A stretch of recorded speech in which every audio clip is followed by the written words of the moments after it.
Video اگر اچھی السلام لگے علیکم ورحمۃ تو اللہ ویڈیو کو وبرکاتہ۔ لائک کیجیے اور چینل کو سبسکرائب کیجیے۔ بسم اللہ الرحمن الرحیم۔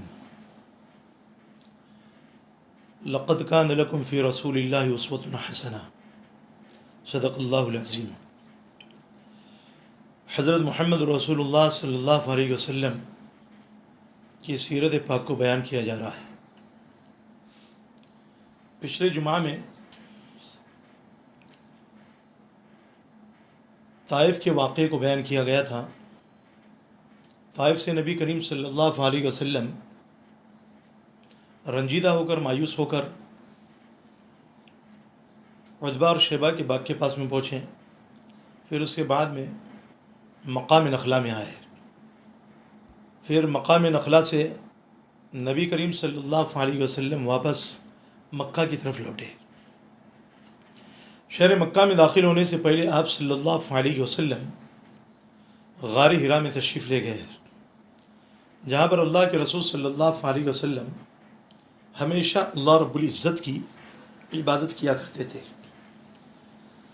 اب نبی کریم صلی اللہ علیہ وسلم نے یہاں پر مقیم ہو کر کے قیام فرما کر اپنی ضمانت کے لیے بعض سرداران مکہ کے نام جو ہے خطوط بھیجے یا پیغام بھیجے۔ تو جب وہ پیغام سرداران مکہ کے پاس میں پہنچے تو ان میں سے کسی نے بھی جو ہے ضمانت نہیں لی۔ بالآخر مطعم بن عدی ایک عمر دراز شخص تھا، اس کے اندر قومی حمیت بھی موجود تھی اور عرب کی شرافت سے بھی جو ہے بہت متاثر تھا۔ اب عرب کی شرافت سے متاثر ہو کر اس نے نبی کریم صلی اللہ علیہ وسلم کی ضمانت کو قبول کر لیا کہ میں آپ کا ضامن بنوں گا۔ اب اپنے ساتھ میں تلوار لے کر کے نبی کریم صلی اللہ علیہ وسلم کے پاس میں پہنچا، اور تلوار بھی اس کی نیام کے اندر نہیں تھی بلکہ نیام سے باہر تھی، اور کہا کہ محمد صلی اللہ علیہ وسلم، میں آپ کی ضمانت لیتا ہوں، آپ میرے ساتھ میں چلیں، میں آپ کی ضرور بضرور مدد کروں گا۔ مطعم بن عدی کے کئی سارے لڑکے تھے، غالباً 7 لڑکے تھے۔ تو یہ 7 لڑکے جو ہے حرم شریف میں خانہ کعبہ کے پاس میں ننگی تلوار لے کر کھڑے ہوئے تھے۔ مطعم بن عدی اپنی حمایت میں نبی کریم صلی اللہ علیہ وسلم کو لے کر کے روانہ ہوئے، خانہ کعبہ میں پہنچے اور خانہ کعبہ کا طواف کیا۔ خانہ کعبہ کا طواف کرنے کے بعد میں اب نبی کریم صلی اللہ علیہ وسلم اپنے گھر پر تشریف لے گئے۔ مشرکین مکہ کے بڑے بڑے سرداران مکہ نے مطعم بن عدی سے پوچھا کہ تجھ کو محمد سے کیا واسطہ ہے، تم نے محمد کی کیوں حمایت کی ہے؟ بعض روایت میں آتا ہے کہ مطعم بن عدی کے لڑکوں نے نبی کریم صلی اللہ علیہ وسلم کو اپنی ننگی تلواروں کے سائے میں گھر تک کے چھوڑا ہے۔ محمد صلی اللہ علیہ وسلم سے مطعم بن عدی سے پوچھا محمد صلی اللہ علیہ وسلم کے بارے میں کہ تم کو جو ہے محمد سے کیا تعلق ہے، کیا واسطہ ہے؟ تو مطعم بن عدی کہنے لگے کہ میرا ان سے کوئی واسطہ نہیں ہے، لیکن میں ان کا ضامن ہوں، میں ان کا حمایتی ہوں۔ ایک عرب کی شرافت ہوتی ہے، قومی حمیت ہوتی ہے، بس اس کے تحت میں جو محمد صلی اللہ علیہ وسلم کی مدد کر رہا ہوں۔ تو اس طریقے سے جو ہے نبی کریم صلی اللہ علیہ وسلم نے مطعم بن عدی کی حمایت میں جا کر کے خانہ کعبہ کا طواف کیا، اور پھر اس کے بعد میں اپنے گھر کی طرف لوٹے۔ لیکن نبی کریم صلی اللہ علیہ وسلم کفار مکہ سے بھی مایوس تھے، اور ان سے زیادہ مایوسی آپ صلی اللہ علیہ وسلم کو اہل طائف کی جانب سے ملی تھی۔ اب نبی کریم صلی اللہ علیہ وسلم کے پاس میں جو ہے پہاڑوں کا ایک فرشتہ بھی بعد میں آیا، یا اسی وقت میں آیا جب آپ طائف سے جو ہے مقام نخلا میں پہنچے یا عتبہ اور شیبہ کے باغ کے پاس میں پہنچے، اور اس نے آ کر کے کہا کہ محمد صلی اللہ علیہ وسلم اگر آپ اجازت دیں تو ہم ان پہاڑوں کو اٹھا کر کے جو ہے نا پلٹ دیں، یا یہ جو بستی دو پہاڑوں کے درمیان میں ہے، دونوں پہاڑوں کو ملا دیں تاکہ ساری کی ساری تباہ اور برباد ہو جائے۔ نبی کریم صلی اللہ علیہ وسلم نے اس فرشتے کو منع کر دیا کہ اللہ رب العزت نے مجھ کو رحمت للعالمین بنا کر کے بھیجا ہے، یہ مسلمان نہیں ہوا تو کیا ہوا، ان کے آنے والی نسل مسلمان بنے گی، خادم اسلام بنے گی، اور ان میں جو ہے نا اسلام پھیلے گا۔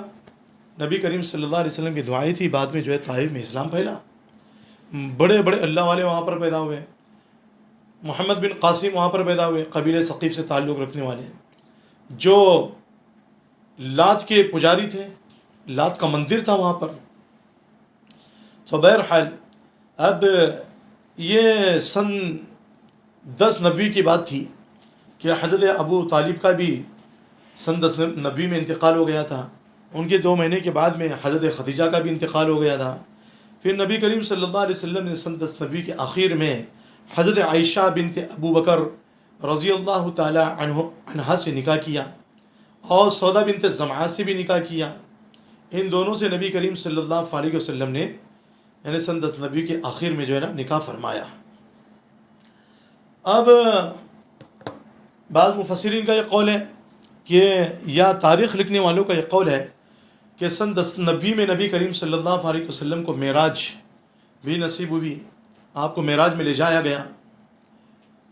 لیکن ابن حزم ظاہری جو اہل حدیث کے بڑے عالم کہلاتے ہیں، یا آج جو اہل حدیث ایسے نہیں تھے وہ، بلکہ وہ پہنچے ہوئے تھے، تعلیم یافتہ تھے، پڑھے لکھے تھے، تو ان کا یہ قول ہے کہ سن 10 ہجری میں نبی کریم صلی اللہ علیہ وسلم کو ہجرت ہوئی، معراج ہوئی۔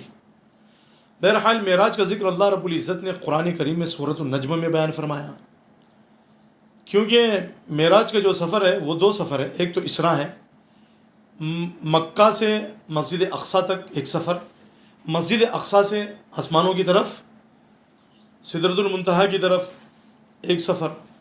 تو پہلے سفر کا تذکرہ سورہ بنی اسرائیل میں ہے، سبحان الذی اسریٰ بعبدہ لیلا من المسجد الحرام انہ هو السمیع البصیر تک، اور مسجد اقصیٰ سے جو آسمانوں کی طرف سفر ہوا ہے اس کا ذکر سورۃ النجم میں ہے، والنجم اذا ھویٰ ما ضل صاحبکم وما غویٰ ما ینطق عن الھویٰ۔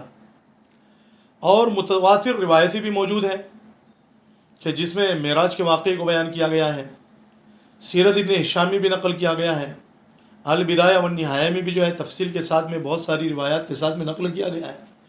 لیکن یہاں پر معراج کے مکمل واقعے کو بیان نہیں کرنا ہے، کیونکہ یہ تفسیر سے زیادہ تعلق رکھتا ہے، تو اس لیے انشاءاللہ جہاں پر جو ہے سورہ بنی اسرائیل کی تفسیر آئے گی وہاں پر، یا سورہ نجم کی تفسیر آئے گی وہاں پر بیان کیا جائے گا۔ تو بہرحال جیسے کسی واقعے کے متعلق مؤرخین کا اختلاف ہوتا ہے اور مفسرین کا اختلاف ہوتا ہے، ویسے اس کے بارے میں بھی جو ہے نا اختلاف ہے، لیکن صحیح قول یہ ہے کہ مکۃ المکرمہ میں رہتے ہوئے نبی کریم صلی اللہ علیہ وسلم کو یعنی معراج کا واقعہ پیش آیا، اور آپ صلی اللہ علیہ وسلم نے آنے کے بعد میں معراج کے واقعے کو بھی بیان کیا۔ تو سب سے پہلے اس کی تصدیق کرنے والے حضرت ابو بکر صدیق رضی اللہ تعالیٰ عنہ تھے، مشرکین مکہ نے جھٹلایا تھا، تو بہرحال اس سے جو ہے نبی کریم صلی اللہ علیہ وسلم کی ذات کے اوپر کوئی اثر نہیں پڑا۔ اب نبی کریم صلی اللہ علیہ وسلم جب معراج سے واپس تشریف لائے، لوگوں کے سامنے جب بیان کیا تو مکہ والوں نے اس کا انکار کیا اور اس کی تردید کی اور اس کا انکار کرنے لگے۔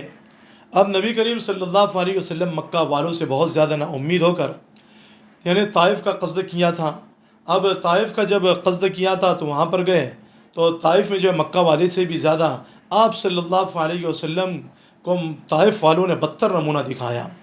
پھر نبی کریم صلی اللہ علیہ وسلم نے جو ہے نا اپنی ہمت کو نہیں ہاری۔ تو اس سے جو یہ بات سمجھ میں آتی ہے کہ آدمی جب دعوت و تبلیغ کا کام کر رہا ہو اور اس کو پریشانیاں لاحق ہو اور مصیبتیں اور پریشانیاں آ رہی ہو تو اس وقت میں آدمی نے ہمت نہیں ہارنی چاہیے، اللہ کی ذات پر جو ہے نا مکمل یعنی بھروسہ ہونا چاہیے۔ وَمَن يَتَوَكَّلْ عَلَى اللَّهِ فَهُوَ حَسْبُهُ، کہ جو اللہ کی ذات کے اوپر مکمل توکل اور بھروسہ کرتا ہے تو اللہ رب العزت اس کو کافی ہو جاتے ہیں۔ ان اللہ بالغ امری، کہ اللہ رب العزت جو ہے نا اس کے امر تک پہنچا دیتے ہیں۔ قد جعل اللہ لكل شيء قدرا، جو تقدیر میں ہوگا اللہ رب العزت اسی کو پورا کریں گے۔ لیکن ہمارا کام یہ ہے کہ ہم کوشش کرتے رہے اور ہم جد و جہد کرتے رہے اور مجاہدہ کرتے رہے۔ پھر نبی کریم صلی اللہ علیہ وسلم جب طائف سے واپس ہوئے تو مکہ کے اطراف میں جو ہے نا، مکہ کے اطراف میں، مکہ کے ارد گرد میں، یعنی تھوڑی تھوڑی سی دور پر جو ہے نا چھوٹے چھوٹے قبیلے اور بڑے بڑے قبیلے آباد تھے۔ ان قبیلوں میں جا کر کے نبی کریم صلی اللہ علیہ وسلم دعوت اسلام کیا کرتے تھے، یعنی اسلام کی دعوت دیا کرتے تھے۔ جیسا کہ مکہ کے اطراف میں قبیلے بنو کندہ آباد تھے، اور قبیلے بنو حنیفہ آباد تھے، اور اسی طریقے سے جو ہے نا قبیلے بنو عبداللہ آباد تھے۔ قبیلے بنو کندہ کے پاس میں گئے تو انہوں نے انکار کر دیا، قبیلے بنو عبداللہ کے پاس میں گئے تو ان کے پاس میں جا کر کے نبی کریم صلی اللہ علیہ وسلم نے ان سے کہا کہ دیکھو تمہارا باپ جو ہے نا عبداللہ تھا، اللہ کا بندہ تھا، یعنی جیسے وہ اسم با مسمہ تھا ویسے تم بھی جو ہے نا اللہ کے بندے بن جاؤ اور ایک اللہ کی عبادت کرنے والے ہو جاؤ۔ لیکن ان لوگوں نے انکار کر دیا۔ اب نبی کریم صلی اللہ علیہ وسلم قبیلہ بنو حنیفہ کے پاس میں گئے، ان کی بستی میں گئے اور ان کو بھی جو ہے اسلام کی دعوت دی، تو انہوں نے سب سے زیادہ بدترین طریقے پر نبی کریم صلی اللہ علیہ وسلم کا انکار کیا اور آپ کو صاف صاف جواب دے دیا۔ اب باہر سے جو مسافر مکہ میں آتے یا ایام حج میں آتے تو نبی کریم صلی اللہ علیہ وسلم جو ہے نا ان کے قافلوں کے پاس میں جاتے اور ان کے پاس میں جا کر کے تبلیغ اسلام فرماتے، مگر ابو لہب جو آپ صلی اللہ علیہ وسلم کا سگا یعنی حقیقی چچا تھا۔ کون سا چچا تھا؟ حقیقی چچا۔ اس لیے اگر کوئی یہ پوچھے نا بھائی فلاں آدمی آپ کے سگے چچا ہیں تو آپ نے اس کو جواب دینا چاہیے بھائی سگے نہیں بلکہ حقیقی چچا ہیں، کیونکہ سگے کے معنی کتے کے آتے ہیں۔ فارسی میں سگ کس کو کہتے ہیں؟ کتے کو کہتے ہیں، اور سگے یعنی ایک کتا۔ تو جواب یہ دینا چاہیے کہ بھائی حقیقی چچا ہیں۔ تو یہ ابو لہب نبی کریم صلی اللہ علیہ وسلم کا حقیقی چچا تھا اور عوام کی زبان میں سگا چچا تھا، اور یہ نبی کریم صلی اللہ علیہ وسلم کا سب سے زیادہ مخالف تھا، اور نبی کریم صلی اللہ علیہ وسلم کی مخالفت کرنے میں اس کو بہت زیادہ شوق تھا۔ بہرحال نبی کریم صلی اللہ علیہ وسلم جہاں جس قبیلے کے پاس میں بھی جاتے ہیں یعنی اسلام کی دعوت دینے کے لیے، نبی کریم صلی اللہ علیہ وسلم کے پیچھے پیچھے جو ہے نا یہ بھی چلا جاتا، یعنی یہ حال تھا اس کا۔ بہرحال نبی کریم صلی اللہ علیہ وسلم سن 10 نبی کے آخر میں جب ایام حج کے موقع پر لوگ حج کرنے کے لیے مکہ کے اطراف میں جمع ہونے لگے، قافلے آنے لگے، تو ان کے پاس میں جا کر کے دعوت و تبلیغ کا کام کرنے لگے، اسلام کی دعوت دینے لگے۔ اب مکہ کے اطراف میں بنو عامر آباد تھے، بنو محارب آباد تھے، بنو شیبان آباد تھے، بنو فرازہ آباد تھے یا بنو فزارہ آباد تھے، یا بنو غسان، بنو سلیم، قبیلہ بنو عبس اور قبیلہ بنو مرہ، ان تمام کے پاس میں جا کر کے نبی کریم صلی اللہ علیہ وسلم نے اسلام کی دعوت دی ہے، ہر ایک کے پاس میں۔ جس وقت نبی کریم صلی اللہ علیہ وسلم بنو عامر یعنی ایک قبیلہ تھا، اور یہ مکہ کے اطراف میں رہنے والا بڑا قبیلہ تھا اور بڑا طاقتور قبیلہ تھا، تو اس قبیلے کے پاس میں آپ نے جا کر کے اسلام پیش کیا، تو ان میں ایک شخص تھا جس کا نام فراس تھا۔ سیرت ابن ہشام میں بھی لکھا ہے، اور یہ فراس جو ہے نا اس قبیلے کا بڑا عقل مند آدمی تھا اور شاعر بھی تھا، سمجھدار آدمی تھا۔ لیکن جب اللہ رب العزت کسی کو ہدایت دینا چاہتے ہیں تو چاہے وہ آدمی کتنی گمراہی میں پڑا ہو، اس کے اندر طلب ہو، تو اللہ اس کو نکال کر ہدایت دے دیتے ہیں۔ مگر جس آدمی کے اندر طلب نہ ہو، تڑپ نہ ہو، گمراہی میں پڑا ہو اور وہاں سے نکلنے کا جذبہ اس کے اندر موجود نہ ہو، تو جیسا کہ ابھی ہم نے جو ہے تفسیر میں پڑھا نا، یضل بھی کثیرا ویہدی بھی کثیرا، اللہ بہت سے کو گمراہ کرتے ہیں۔ تو بہرحال ان میں ایک فراس نامی شخص بھی تھا۔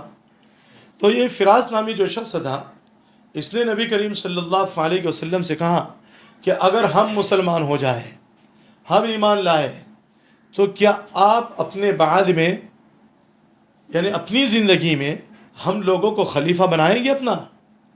نبی کریم صلی اللہ علیہ وسلم نے صاف جواب دیا کہ بھائی کسی کو خلیفہ بنانا یا نہ بنانا یہ میرے اختیار میں نہیں ہے، بلکہ یہ تو اللہ کے اختیار میں ہے۔ اللہ جس کو چاہے خلیفہ بنا دے۔ آدم علیہ السلام کو اللہ نے خلیفہ بنا دیا، اور حضرت ابوبکر صدیق رضی اللہ تعالیٰ عنہ کو حضور نے خلیفہ بنایا، وہ بھی اللہ کے حکم سے ہی بنایا، اللہ کے حکم کے بغیر تھوڑی بنایا۔ حضرت عمر رضی اللہ تعالیٰ عنہ جب نبی کریم صلی اللہ علیہ وسلم بہت شدید بیمار تھے، بہت شدید بیمار تھے، اپنے حجرے میں تھے، لوگوں نے حضرت عمر سے کہا کہ آپ مصلی پہ بڑھیے۔ حضرت عمر رضی اللہ تعالیٰ عنہ آگے بڑھے۔ حضرت عمر کی آواز نبی کریم صلی اللہ علیہ وسلم نے سنی تو کہا کہ عمر کو پیچھے ہٹاؤ اور ابو بکر کو آگے بڑھاؤ۔ تو یہ خلیفہ بنانا کس کے اختیار میں ہے؟ اللہ کے اختیار میں ہے، یہ میرے اختیار میں نہیں ہے۔ نبی کریم صلی اللہ علیہ وسلم نے فراس کو صاف ستھرا جو ہے نا جواب دے دیا۔ جب صاف ستھرا جواب دے دیا تو وہ فراس جو قبیلہ بنو عامر سے تعلق رکھتا تھا، اس نے کہا کہ یہ تو عجیب معاملہ ہے کہ ہم آپ کے مطیع اور حامی بن کر، فرما بردار بن کر ہم اپنی گردنوں کو کٹوائے، اور جب تم کامیاب ہو جاؤ تو خلیفہ کسی اور کو بناؤ گے، مزہ کوئی اور چکھے گا۔ اس نے کہا کہ جاؤ، ہمیں جو ہے نا تمہاری کوئی ضرورت نہیں ہے۔ تو بہرحال اب نبی کریم صلی اللہ علیہ وسلم کی دعوت کا اس نے انکار کر دیا۔ اب سن 1090 کا جو سال تھا وہ سال ختم ہو گیا۔ اب سن 1190 کا سال شروع ہوا۔ اب مدینہ کا رہنے والا قبیلہ اوس کا ایک شخص جس کا نام سوید ابن سامت تھا، اب یہ سوید ابن سامت مکہ میں آیا۔ اب یہ شخص جو ہے نا اپنے قبیلے کا بہت بڑا شاعر تھا۔ سیرت ابن ہشام میں جو ہے نا یہ بات لکھی ہے، اور حضرت لقمان علیہ السلام کی بڑی نصیحتیں اس کے پاس میں لکھی ہوئی تھی، اوراق میں موجود تھی۔ اب نبی کریم صلی اللہ علیہ وسلم اس کے پاس میں گئے جب حضور صلی اللہ علیہ وسلم کو معلوم ہوا، کیونکہ نبی کریم صلی اللہ علیہ وسلم کو جب بھی یہ معلوم ہوتا کہ بھائی فلاں قبیلے کا فلاں سردار مکہ میں آیا ہے، یا کسی قافلے میں آیا ہے، یا کوئی بڑا قافلہ آیا ہے، کوئی قبیلے والے آئے ہیں، تو حضور صلی اللہ علیہ وسلم اس کے پاس میں ان کے پاس میں بذات خود جایا کرتے تھے اور ان کو اسلام کی دعوت دیا کرتے تھے۔ اب سوید بن سامت جب مکہ میں آیا، اب بڑا شاعر آدمی تھا، لقمان علیہ السلام کی نصیحتیں اس کے پاس میں موجود تھی۔ اب نبی کریم صلی اللہ علیہ وسلم اس کے پاس میں گئے اور جا کر کے اس کو اسلام کی دعوت دی۔ تو اس نے کہا کہ شاید ہو سکتا ہے کہ میرے پاس میں جو چیز ہے وہی چیز آپ کے پاس میں بھی ہو۔ تو نبی کریم صلی اللہ علیہ وسلم نے اس سے فرمایا کہ ٹھیک ہے، تم سناؤ۔ تو اب اس شخص نے سنانا شروع کیا۔ تو نبی کریم صلی اللہ علیہ وسلم نے اس سے فرمایا کہ یہ تو اچھا کلام ہے، عمدہ کلام ہے، لیکن میرے پاس میں جو کلام ہے، جو قرآن مجید ہے، وہ اس سے بہتر ہے۔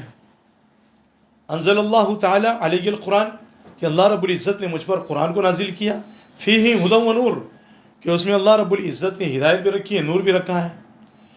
تو نبی کریم صلی اللہ علیہ وسلم نے اس روایت میں قرآن کریم کو نور فرمایا ہے، اور قرآن کریم کو کیا فرمایا ہے؟ ہدایت فرمایا ہے۔ تو اس سے جو یہ بات معلوم ہوتی ہے کہ قرآن کریم سراسر نور ہے، یعنی روشنی ہے۔ جو قرآن پر عمل کرے گا اس کو آخرت میں روشنی روشنی نظر آئے گی، اس کے سامنے اندھیرا ہی نہیں ہوگا، اور دنیا کی اندھیریاں بھی جو ہے نا اس سے چھٹتی جائے گی، اور اس کو جو ہے نا صرف روشنی روشنی نظر آئے گی، اور جنت کا راستہ اس کو آسانی سے حاصل ہو جائے گا۔ تو لقد جاءکم من اللہ نور و کتاب مبین، تو یہاں پر نور سے مراد کیا ہے؟ قرآن کریم ہے، اور اللہ رب العزت نے اس نور کی وضاحت فرما دی کتاب مبین سے۔ تو نبی کریم صلی اللہ علیہ وسلم نے فرمایا کہ دیکھو، جو کلام تم نے سنایا ہے وہ کلام تو اچھا ہے، لیکن تمہارے کلام سے زیادہ عمدہ اور زیادہ افضل جو کلام میرے پاس میں ہے اس کو تم سنو، وہ ہدایت اور نور اللہ نے مجھ پر نازل کیا ہے۔ اب نبی کریم صلی اللہ علیہ وسلم نے اس شخص کو قرآن مجید سنایا، اس شخص نے قرآن مجید سن کر اقرار کیا، واقعی یہ ہدایت والا کلام ہے، واقعی یہ نور ہے۔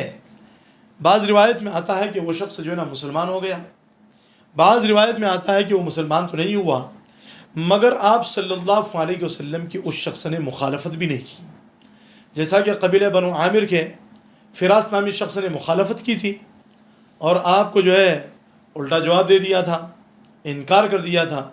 لیکن سوید بن سامت نے نبی کریم صلی اللہ علیہ وسلم کی مخالفت بھی نہیں کی، انکار بھی نہیں کیا۔ مدینے میں جا کر ایک لڑائی میں جو اوس اور خزرج کے درمیان ہوئی تھی، جس لڑائی کو جنگ بعاث کہا جاتا ہے یا بعاث کہا جاتا ہے، اس میں سوید بن صامت شہید ہو گئے یا مر گئے. اگر مسلمان تھے تو شہید ہو گئے، اگر غیر مسلم تھے تو وہ مر گئے، کیونکہ شہید کا لفظ جو ہے نا اسلام سے تعلق رکھتا ہے، اسلامی زبان سے. اس کے بعد میں نبی کریم صلی اللہ علیہ وسلم نے ایاس بن معاذ، ایک شخص جو ہے مدینہ کے رہنے والے تھے. اب مدینہ سے سن 1190 میں ایک قبیلہ آیا تھا. کہاں پر؟ مکۃ المکرمہ میں. اور وہ قبیلہ یعنی بنو عبد الاشہل کا قبیلہ تھا. اور اس وقت میں اس قبیلے کا امیر انس بن رافو تھا. اب انس بن رافو کی ماتحتی میں اور اس کی امارت میں ایاس بن معاذ بھی اس قبیلے کے اندر اس قافلے میں موجود تھے. اب وہ قافلہ مکہ میں اس لیے آیا تھا تاکہ جو ہے مکہ والوں سے معاہدہ کریں کہ جو لڑائی ان کی جو ہے نا مکہ میں دوسرے قبیلے والوں کے ساتھ میں ہونی تھی، اس میں جو ہے وہ ان کا ساتھ دیں گے. لیکن ان کے معاہدہ کرنے سے پہلے نبی کریم صلی اللہ علیہ وسلم ان کے پاس میں پہنچ گئے. اب ان لوگوں نے مکہ والوں سے، کفار مکہ سے ملاقات بھی نہیں کر پائی تھی. اب نبی کریم صلی اللہ علیہ وسلم ان کے پہنچنے سے پہلے اس قافلے والوں کے پاس میں پہنچے جس کا امیر انس بن رافو تھا، اور اس میں ایاس بن معاذ بھی جو ہے نا موجود تھے. اب نبی کریم صلی اللہ علیہ وسلم ان کے پاس میں پہنچے اور پہنچ کر کے کہا کہ بھائی دیکھو، میرے پاس میں ایک ایسی چیز ہے جس میں تمہاری ہدایت مضمر ہے، پوشیدہ ہے، تم اس کو سنو. تو ان لوگوں نے کہا کہ ٹھیک ہے سناؤ. اب نبی کریم صلی اللہ علیہ وسلم نے قرآن مجید پڑھ کر کے ان کو سنایا. پھر اس کے بعد میں ان کو اسلام کی دعوت دی. جب اسلام کی دعوت دی تو ایاس بن معاذ نے کہا کہ ہم جس مقصد کے لیے یہاں پر آئے تھے اس سے اچھی چیز تو ہم کو یہاں پر مل گئی. کیا کہا؟ اس سے اچھی چیز تو ہم کو یہاں پر مل گئی. تو اب ایاس بن معاذ کا یہ کہنا تھا. اب یہ انس بن رافو جو تھا، اس شخص نے ایاس بن معاذ کو ڈانٹا اور کہا کہ ہم اس مقصد کے لیے تھوڑی آئے ہیں، ہم تو جو مکہ والوں سے معاہدہ کرنے کے لیے آئے ہیں. کیا تم کو ذرہ برابر بھی احساس نہیں ہے؟ اب نبی کریم صلی اللہ علیہ وسلم وہاں سے اٹھ کر چلے گئے. اب یہ جو قافلہ مدینہ سے آیا تھا اس کا معاہدہ بھی نہیں ہو پایا. اب وہ قافلہ بھی بغیر معاہدے کے مدینہ کی طرف واپس لوٹ گیا. اب نبی کریم صلی اللہ علیہ وسلم مکہ میں جو بھی قافلے والے آتے، باہر سے آتے یا اطراف میں ہوتے یا ایام حج میں آتے یا جو ہے خانہ کعبہ کی حج کی تقریب میں آتے، سب کو اسلام کی دعوت دیا کرتے تھے. اب یہی سن 1190 میں ایک شخص جو ہے نا زماد ازدی رضی اللہ تعالیٰ عنہ، یہ بعد میں چل کر کے جو ہے نا مسلمان ہوئے تھے. زماد ازدی رضی اللہ تعالیٰ عنہ عرب کا مشہور یعنی افسانے لکھنے والا آدمی تھا، اور یہ یمن کا ایک باشندہ تھا، اور وہ بہت سے منتروں کو جانتا تھا. اب یہ مکہ میں آیا، اور جب مکہ میں آیا تو مکہ کے لوگوں نے اس سے کہا کہ دیکھو محمد سے ملاقات نہیں کرنا کیونکہ اس کے اوپر جادو ہے. تو وہ کہنے لگا کہ ارے مجھ کو تو جو ہے نا بڑے بڑے منتر آتے ہیں، اچھے اچھے منتر آتے ہیں، میں منتر پڑھ کر کے اس کو درست کر دوں گا. تو لوگوں نے کہا کہ ٹھیک ہے. اب لوگ سوچنے لگے کہ بھائی یہ تو منتر جاننے والا آدمی ہے، یہ تو جو ہے نا جادوگر آدمی ہے، ہو سکتا ہے کہ اس کے جادو کے تحت میں نعوذ باللہ محمد صلی اللہ علیہ وسلم کا جادو بھی جو ہے نا ختم ہو جائے، کیونکہ اس صلی اللہ علیہ وسلم کے کلام کو تو جادو سمجھتے تھے کفار مکہ، مشرکین مکہ. اور کچھ ایسے بھی تھے ظاہر میں جادوگر کہتے تھے اور کلام کو جادو کہتے تھے، لیکن اندر سے وہ بھی جانتے تھے کہ اللہ کا کلام ہے. ابو جہل جانتا تھا، ابو سفیان بھی جانتا تھا، اخنس بن شریک جو اسلام کا کٹر دشمن تھا وہ بھی جانتا تھا. تو بہرحال اب زماد نے کہا کہ میں تو جو ہے نا اپنے منتروں سے علاج کروں گا، منتر پڑھنا شروع کروں گا، منتروں سے علاج کیے دیتا ہوں.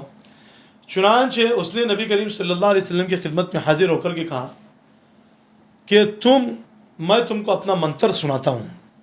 آپ صلی اللہ علیہ وسلم نے فرمایا کہ تم اپنا منتر بعد میں سنانا، پہلے تم مجھ سے اپنا کلام تو سن لو، میرا کلام تو سن لو.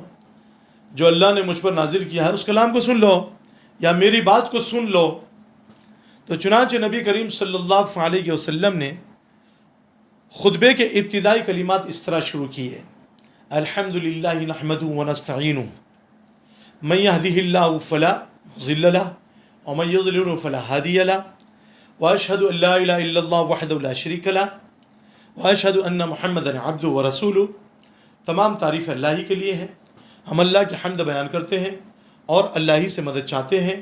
جس کو اللہ ہدایت دے دے اس کو کوئی گمراہ کرنے والا نہیں، جس کو اللہ گمراہ کر دے اس کو کوئی ہدایت دینے والا نہیں. اور میں گواہی دیتا ہوں کہ اللہ کے سوا کوئی معبود نہیں، وہ اکیلا ہے، اس کا کوئی شریک نہیں. اور میں گواہی دیتا ہوں کہ محمد اللہ کے بندے اور اس کے رسول ہیں، کہ اللہ نے مجھ کو رسول بنا کر کے بھیجا ہے. پہلے تو میں بندہ ہوں، پھر اس کے بعد میں رسول ہوں. اب اللہ کے رسول نے خود اپنے آپ کو کیا کہا؟ میں بندہ ہوں. تو اس سے جو یہ بات معلوم ہوتی ہے کہ نبی کریم صلی اللہ علیہ وسلم بھی خود اللہ کی عبادت کرنے والے تھے. محمد صلی اللہ علیہ وسلم کوئی معبود نہیں تھے، جیسا کہ آج کل کے کچھ لوگ جو ہے نا نبی کریم صلی اللہ علیہ وسلم کو معبود سمجھتے ہیں، نعوذ باللہ. تو محمد صلی اللہ علیہ وسلم نے خطبے کی یہ ابتدائی جملے اور کلمات اس کے سامنے پڑھے تو اب ضماد جو ہے نا حیران رہ گیا، اور اس کے اوپر اتنا زبردست اس کلام کا اور ان کلمات کا اثر ہو گیا. اس نے نبی کریم صلی اللہ علیہ وسلم سے کہا کہ آپ دوبارہ پڑھ کر سنائیے. اب دوبارہ اس نے سنا، پھر اور زیادہ اس کے اوپر اثر ہوا. پھر تیسری مرتبہ کہا اور مجھ کو سنائیے. پھر چوتھی مرتبہ کہا کہ اور مجھ کو سنائیے. یعنی وہ جو منتر لایا تھا، جو منتر اس کو آتے تھے، وہ منتر سارے کے سارے بھول گیا. آپ سب کو جو ہے نا اپنے پس پوچھ ڈال دیا. اب نبی کریم صلی اللہ علیہ وسلم کا جو کلام تھا وہ کلام اس کے اوپر اثر کر گیا. پھر اس نے کہا کہ میں نے بہت سے کاہنوں کو دیکھا، بہت سے کاہنوں کے کلام کو سنا، میں نے بہت سے جادوگروں سے ملاقات کی، ان کے پاس میں بیٹھا اور ان کے واقعات کو دیکھا اور ان سے گفتگو بھی کی، لیکن ایسا کلام میں نے نہیں سنا. یہ ایسا جامع اور معنی اور لطیف اور بلیغ کلام ہے کہ ایسا کلام جو ہے کسی کی زبان سے میں نے نکلتے ہوئے نہیں سنا. پھر آپ صلی اللہ علیہ وسلم سے کہا کہ آپ اپنا ہاتھ بڑھاؤ، میں مسلمان ہوتا ہوں اور اسلام کے لیے بیعت کرتا ہوں. لہٰذا وہ شخص ضماد ازدی رضی اللہ تعالیٰ عنہ جو یمن کے رہنے والے تھے، وہ نبی کریم صلی اللہ علیہ وسلم کے ہاتھ پر مسلمان ہوئے اور آپ کے ہاتھ پر جو ہے بیعت بھی کی، اور یمن میں جا کر کے انہوں نے دعوت و تبلیغ کا کام شروع کیا. اب یمن کے جو یعنی بڑے سردار تھے، ان کا نام جو ہے نا طفیل ابن عمرو الدوسی یا طفیل عمرو الدوسی رضی اللہ تعالیٰ عنہ. یہ مسلمان بننے سے پہلے قبیلہ دوس جو یمن میں آباد تھا، اور یمن کے بیچ و بیچ میں بہت بڑا قبیلہ تھا یہ یمن کا، اور طفیل جو ہے نا اس کے سردار تھے. اور طفیل کو جو ہے اللہ رب العزت نے علم بھی بہت دیا تھا، اور دانش مند، عاقل، سمجھدار آدمی تھے. بہت مشہور اور زبردست جو ہے نا شاعر بھی تھے، بہت زبردست جو ہے نا شاعر بھی تھے. اسی سال یعنی سن 1190 میں وہ اتفاقاً مکہ کی طرف آئے. جب مکہ کی طرف آنے لگے تو مکہ والوں کو معلوم ہوا کہ طفیل جو یمن کا رہنے والا ہے اور یمن کے قبیلے کا سردار بھی ہے، بڑا شخص ہے، عقل مند ہے. تو اب اس کا استقبال کرنے کے لیے کفار مکہ سے باہر نکلے اور طفیل کا استقبال کیا اور اس کو اپنے ساتھ میں لائے، اور ساتھ میں آتے ہوئے اس کو یہ سمجھایا کہ دیکھو مکہ میں ایک شخص ہے جس کا نام محمد ہے، وہ بہت بڑا جادوگر ہے، اس سے ملاقات نہ کرنا. جو بھی اس سے ملاقات کرتا ہے اس کا گرویدہ ہو جاتا ہے. اس نے اپنے جادو کے ذریعے سے باپ بیٹوں کے اندر نا اتفاقی پیدا کی ہے، اور جو نا میاں بیوی کے اندر نا اتفاقی پیدا کی ہے، اور اسی طریقے سے میاں کو بیوی سے، باپ کو بیٹے سے جدا کر دیا ہے، بیٹا باپ سے جدا ہو چکا ہے اور بیٹا باپ سے جدا ہو چکا ہے. کہیں ایسا نہ ہو کہ تمہارے اوپر بھی اثر ہو جائے اور تمہارے گھر کے اندر یعنی اپنی اولاد سے کوئی تعلق نہ رہے، تمہاری بھی نا اتفاقی ہو جائے. تو بہرحال اب انہوں نے کیا کیا، طفیل نے اپنے دونوں کانوں میں روئی ٹھوس دی تاکہ محمد صلی اللہ علیہ وسلم کی گفتگو سنائی نہ دے. دونوں کانوں میں کیا کر دی؟ روئی ٹھوس دی. جیسے آج کل کوئی آدمی ہوتا ہے نا کہ بھائی میں آپ کی بات سننا بھی نہیں چاہتا ہوں، جاؤ. لیکن وہ اس سے بھی خطرناک تھے کہ کانوں میں روئی ٹھوس دی تاکہ کوئی کلام محمد صلی اللہ علیہ وسلم کا کان میں نہ پہنچ سکے. اتفاقاً ایک دن ایسا ہوا کہ نبی کریم صلی اللہ علیہ وسلم صبح کے وقت میں فجر کی نماز پڑھ رہے تھے خانہ کعبہ میں. اب طفیل جو ہے خانہ کعبہ میں گئے ہوں گے یعنی طواف کرنے کے لیے. لوگ آتے تھے باہر کے خانہ کعبہ کے طواف کرتے تھے ایام حج میں، یا ویسے بھی آ کر کے طواف کیا کرتے تھے. خانہ کعبہ کی عزت تھی، گرچہ مشرکین تھے، گرچہ وہ جو ہے کفار مکہ تھے یا اہل کفر تھے. آپ خانہ کعبہ میں پہنچے تو نبی کریم صلی اللہ علیہ وسلم کو فجر کی نماز میں اللہ کا کلام پڑھتے ہوئے سنا، اور اللہ کے کلام کا ان کے دل کے اوپر اثر ہوا، متاثر ہو گئے. نبی کریم صلی اللہ علیہ وسلم فجر کی نماز سے فارغ ہو کر جب اپنے گھر کی طرف جانے لگے تو طفیل بھی آپ کے پیچھے پیچھے ہو لیے اور حضور صلی اللہ علیہ وسلم سے ملاقات کی. اور ملاقات کرنے کے بعد میں یہ کہا کہ آپ فجر کی نماز میں اللہ کا کلام پڑھ رہے تھے، جو کلام پڑھ رہے تھے وہ کلام آپ مجھ کو بھی سنائیے.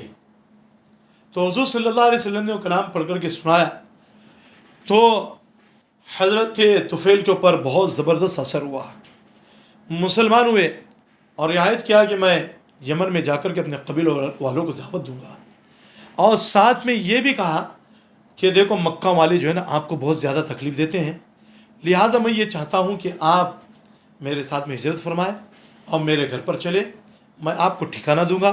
نبی کریم صلی اللہ علیہ وسلم نے فرمایا کہ جب اللہ تعالیٰ مجھ کو ہجرت کرنے کا حکم دے گا تبھی ہجرت کروں گا، اور جس جگہ کے لیے حکم ہوگا اسی جگہ کی طرف میں ہجرت کر کے جاؤں گا. تو بہرحال اب یہ طفیل جو ہے نا یمن میں گئے اور اپنے قبیلے والوں کو اسلام کی دعوت دی، ان کے قبیلے والوں نے اسلام کو قبول کیا. اب یہ یمن کا واقعہ تھا اور طفیل رضی اللہ تعالیٰ عنہ کا تھا. بہرحال انشاءاللہ آئندہ جمعہ میں جو ہے حضرت ابو ذر غفاری رضی اللہ تعالیٰ عنہ سے نبی کریم صلی اللہ علیہ وسلم کی سیرت کو شروع کیا جائے گا. اللہ ہم سب کو عمل کی توفیق نصیب فرمائے.